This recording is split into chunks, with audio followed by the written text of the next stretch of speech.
The West Passage of Narragansett Bay was an important shipping channel by the 19th century. They began construction in the late 1890s, but in 1899 the job was done. They had the 35-foot-tall Plum Beach light finished, and it went into service with a rotating Fresnel lens lantern that showed a flash every 5 seconds.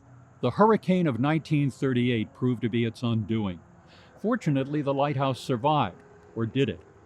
The people on Jamestown, afraid of being isolated in the future, put up the money to build the Jamestown Bridge. That spelled the end of the Plum Beach Light.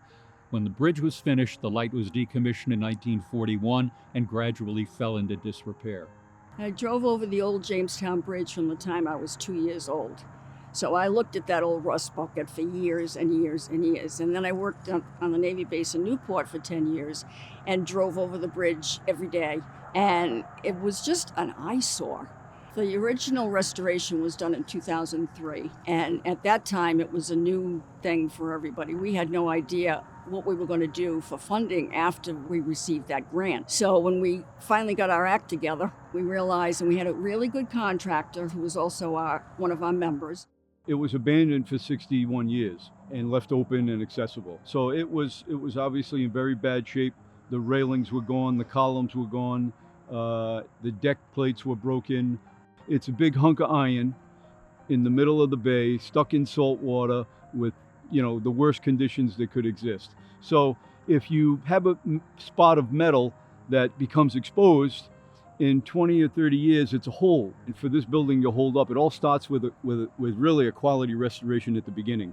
If you do a good job initially and then stay on top of that maintenance so it doesn't become a complete overhaul over time again, it's pennies on the dollars compared to letting it go and then having to do major work.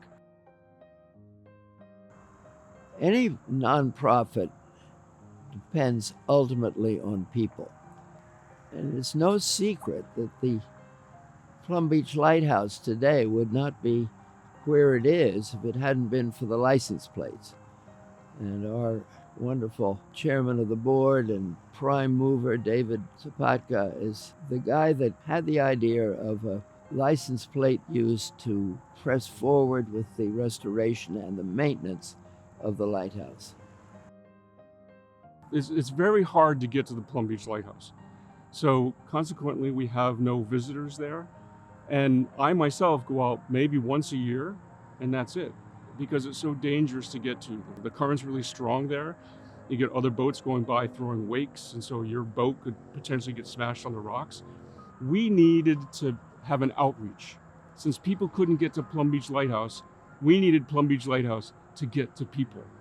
In 2009, we went to the State House and said, can we get a charity license plate? They were new at the time. There were only 2 out at that time.